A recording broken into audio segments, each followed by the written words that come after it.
রহস্যময় মহাদেশ অ্যান্টার্কটিকার বরফের নিচ থেকে আসা অদ্ভুত রেডিওর তরঙ্গের খোঁজ পেয়েছেন যুক্তরাষ্ট্রের পেনসিলভানিয়া বিশ্ববিদ্যালয়ের একদল বিজ্ঞানী।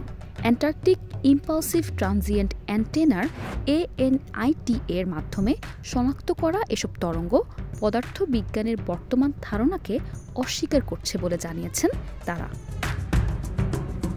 বিজ্ঞানীদের তথ্য মতে শনাক্তের আগে অস্বাভাবিক এই রেডিও তরঙ্গ হাজার হাজার কিলোমিটার ভ্রমণ করছে, আর তাই দূরত্ব ও বিকৃতির কারণে আলাদাভাবে শুধু রেডিও তরঙ্গকে শনাক্ত করা অসম্ভব।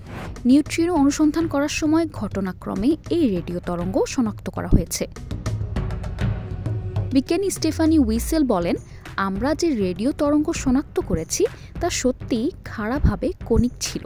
বরফের পৃষ্ঠের ৩০ ডিগ্রি নিচ থেকে এসব তরঙ্গ এসেছে। এসব চার্জবিহীন কণার ভর সব উপপরমাণু কণার মধ্যে সবচেয়ে কম।